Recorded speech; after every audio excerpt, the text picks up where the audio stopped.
To Dr. Martin Brown, who a PhD in international human rights law and policing, and a representative of Earfoot. Thank you, Martin. Thank you. In the next 9 minutes, I'd like to set out 3 things. Firstly, to underline why it's important that we're talking about the illegality of the invasion 20 years on. Secondly, to show what the link is between the illegal invasion and the human rights situation that has occurred in the country subsequently. And then finally, to outline a couple of the most egregious human rights abuses that persist and which do need addressing and reflecting on. Curtis Dolan expertly sets out many factors of the illegality, but it's important to note as well that 15 months after Kofi Annan underlined and agreed with the view that the war was illegal and not in conformity with the UN Charter. That's important. I've taught international law and counter-terrorism, human rights in different universities in different countries. And sometimes the view comes in that there was a technical issue with not getting UN authorization, that there was still a legal justification for the war.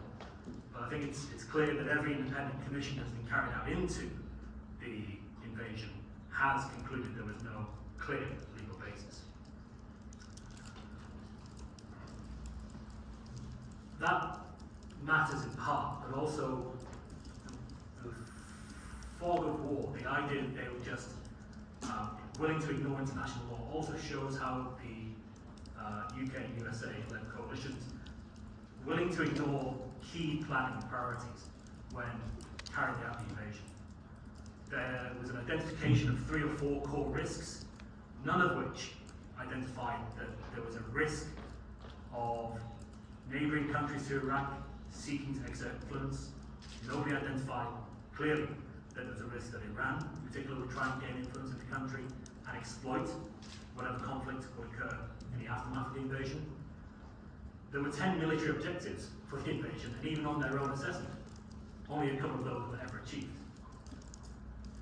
So there was a complete lack of planning.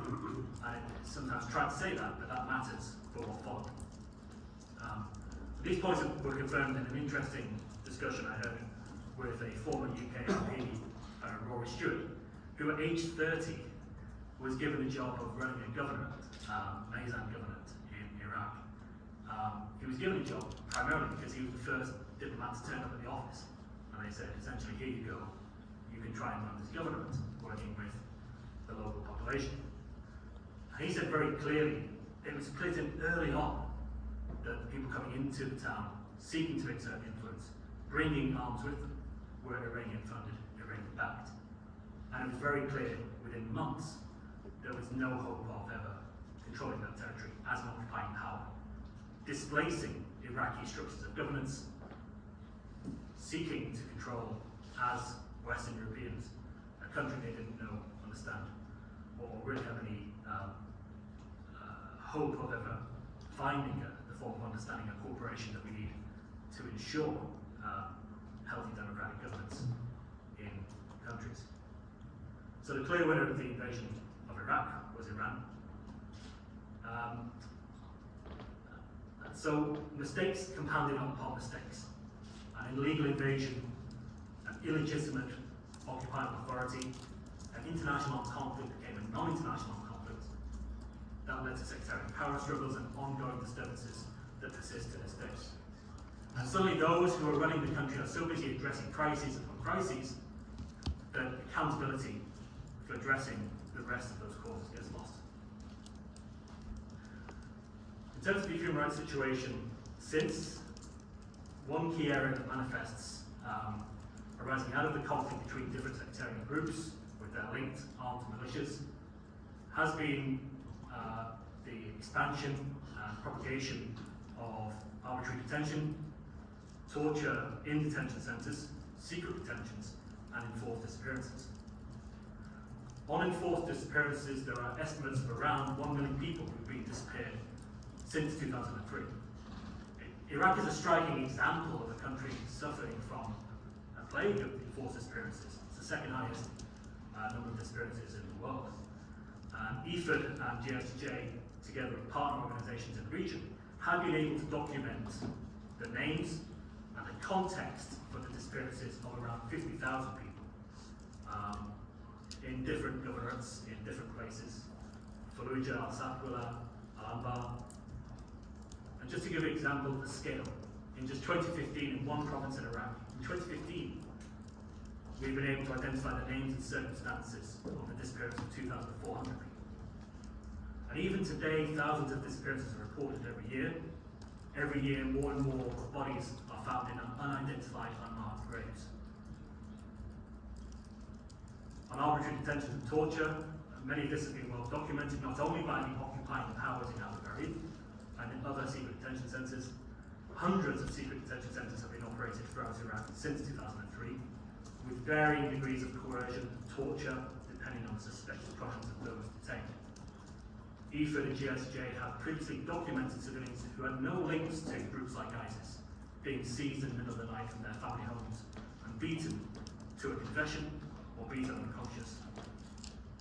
And despite the perpetrators being identifiable from these videos of crimes carried out by either arranged funded militias or state-backed groups, no action has been taken in respect of many of those instances. Indeed, those officers seen in videos are often reassigned to different roles and go on to commit further violations. That all culminates and it builds up, and coming into 2019, 2021, we see a wave of protest, but more importantly, violent suppression of those protests throughout Iraq. Although I think the number is around 400 people killed, there have been only a small handful of prosecutions that even started. A number of the investigations were carried out by secret committees, run under a very broad counter-terrorism law that doesn't give transparency and was eventually found to be unconstitutional. And from all our work in the country, from all our partner organisations, we just hear almost every day there are threats against people working as civil society activists, people working with victims, trying to get some measure of accountability, some measure of justice. I think even the latest UANMI report talks about, 25, 26 individual activists being targeted last year in Iraq. So a number of these issues are not investigated with the vigour that's required. Some of that is down to funding constraints, but a lot of it is down to vague laws and vague procedures. Families have to fight to even be heard in administrative procedures in court, and the whole state apparatus closes in. Disappearances in particular are insidious because there's a clear victim, the person disappeared, but the family that's left behind doesn't always get answers. Families are also fearful of pushing too much against state actors because there is a fear of reprisals. Enforced disappearances happen with somebody who has implied level of authority. It happens violently by armed force. Nobody goes to a detention centre voluntarily. And there's no truly independent domestic complaints mechanism to address these human rights violations. Promises are made to set up new processes, but they don't get very far. And there are always questions about whether that new process will be independent.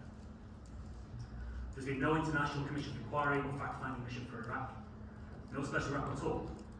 And given the flagrant violations of international law that have occurred since 2003, the problems that have been compounding each other for the last 20 years, fighting tooth and nail to get families crumbs of justice doesn't seem quite adequate enough. So what do the Iraqi people need? What can we reflect on in the last 20 years? Well, it'd be nice to see compensation mechanisms from those invading forces to fully compensate for all of the harms caused and consequent to and subsequent to the invasion. I think the UK government has compensated around 1,000 individuals, a small amount of monetary compensation, but no compensation for the consequential impacts of that invasion and the conflicts that have followed because of that invasion. There needs to be better capacity building programs and training to police, judiciary, and a structured oversight mechanism to ensure independence in the accountability mechanisms. to ensure that authorities not only comply with international law, but actually implement international rules, international recommendations, and find some measure of finding a structured path for victims of justice to have trust in and to use so effectively. Thank you. Thank you very much, Dr. Brown, for your insight. We now have